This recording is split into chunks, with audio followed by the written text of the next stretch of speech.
Perkenalkan, nama saya Yongki William dengan NIM 012011330008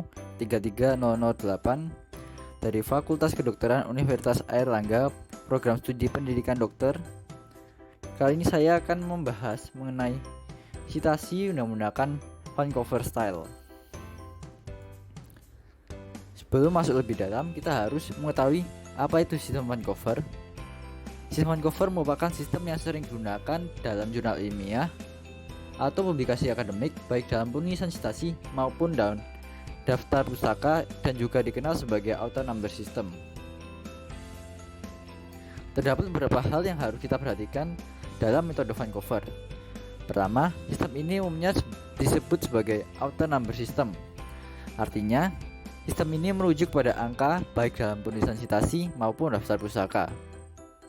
Kedua, metode Vancouver merupakan hasil dari pertemuan yang dilaksanakan di Vancouver, British Columbia, Kanada pada tahun 1979 yang merupakan cikal bakal berdirinya ICMGE, yaitu International Committee of Medical Journal Educators.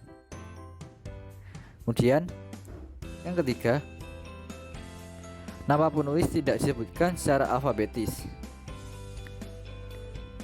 Yang keempat, metode Vancouver merupakan metode citasi yang hemat tempat karena kita tidak perlu menuliskan tahun ataupun nama penulis. Kemudian, untuk penulisan citasi dengan menggunakan metode Vancouver, ada beberapa hal yang harus diperhatikan dalam menuliskan citasi dengan menggunakan metode Vancouver.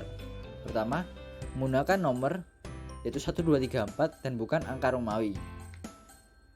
Kemudian, nomor menunjukkan urutan citasi dalam teks, sehingga di daftar pustaka urutan tulisannya mengikuti urutan nomor dan bukan alfabet. Ketiga, penulisan in-text citation menggunakan Vancouver adalah penggunaan kurung ataupun superscript. Keempat, semua tanda in-text citation di atas bisa Anda pilih satunya. Yang terpenting, Anda harus konsisten di dalam penggunaannya.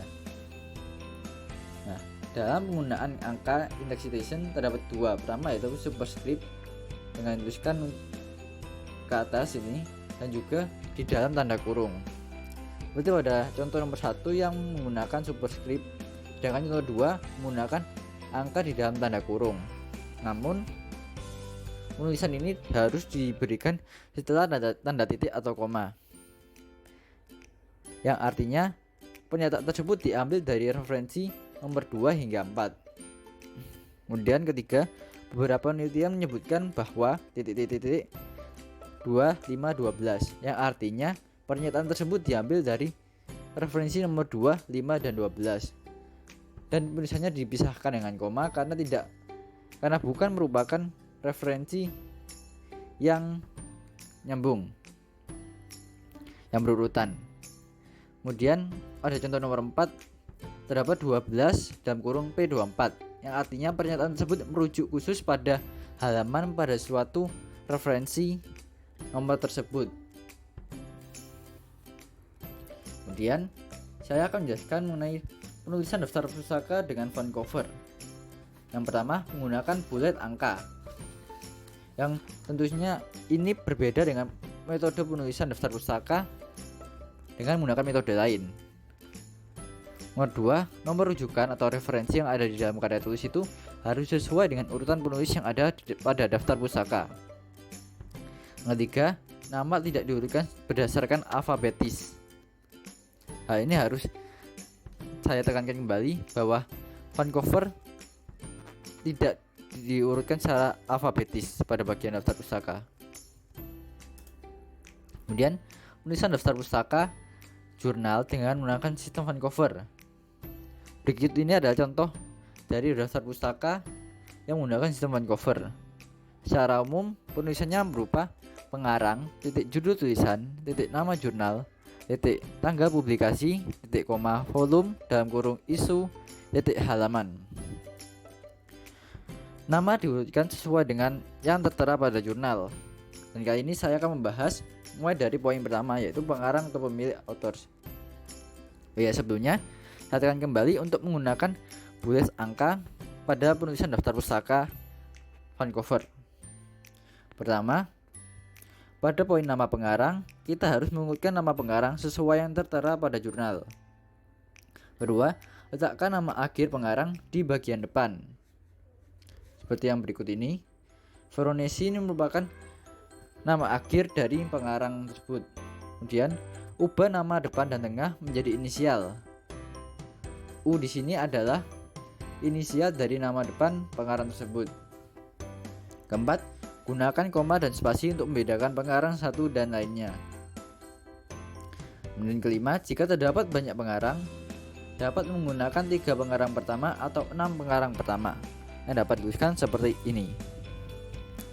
Jangan lupa untuk menambahkan akhiran berupa et al dan juga and others untuk menunjukkan bahwa jumlah pengarang yaitu cukup banyak. Kemudian pada judul tulisan terdapat beberapa hal yang harus kita perhatikan. Pertama, kita harus menggunakan huruf kapital pada kata pertama dalam judul. Yang kedua, akhiri judul artikel dengan titik walaupun judul tersebut diakhiri dengan tanda tanya ataupun tanda seru. Kemudian pada nama jurnal, masukkan nama jurnal sesuai dengan bahasa aslinya. Kedua, gunakan huruf kapital dalam mengawali setiap kata dalam nama jurnal termasuk abreviasinya. Ketiga, akhiri dengan tanda titik. Kemudian tanggal publikasi. Tanggal publikasi diurutkan mulai dari tahun, bulan, dan tanggal. Dan untuk penulisan bulan disebutkan 3 huruf pertama. Dan titik koma, volume dalam kurung isu. Pada poin ini yang harus diperhatikan adalah hindari penulisan volume atau vol pada bagian ini sehingga langsung dituliskan berupa bilangan. Kemudian titik 2, lokasi atau halaman. Yang harus diperhatikan, jangan mengulang nomor halaman kecuali diikuti dengan huruf seperti yang berikut ini. Kemudian penulisan daftar pustaka buku dengan sistem hardcover. Secara umum penulisannya berupa berikut ini,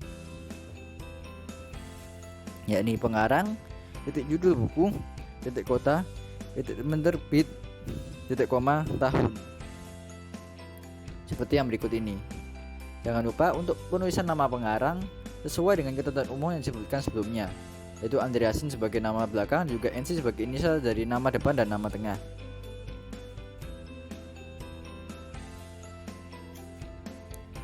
Kemudian berikut ini adalah contoh citasi dengan menggunakan metode Vancouver. Ini adalah citasi dari suatu jurnal kesehatan yang berjudul Mechanism of Disease Pulmonary Arterial Hypertension. Pada kali ini saya menyontohkan 2 contoh citasi, yaitu menggunakan superscript dan juga menggunakan angka standar di dalam tanda kurung. Dan berikut ini adalah penulisan daftar pustaka dari jurnal tersebut sesuai dengan ketentuan yang ada pada slide sebelumnya, yaitu jangan lupa untuk menuliskan bulat angka. Kemudian berikutnya, ini adalah contoh citasi dari suatu buku kesehatan. Di sini saya menggunakan superscript dan jangan lupa untuk pada akhir pernyataan diberikan setelah tanda titik atau koma. Dan berikut adalah daftar pustaka dari buku tersebut dengan menggunakan metode Vancouver.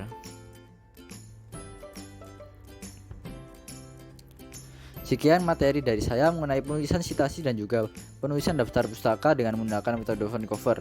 Semoga apa yang saya sampaikan dapat bermanfaat. Terima kasih dan sampai jumpa.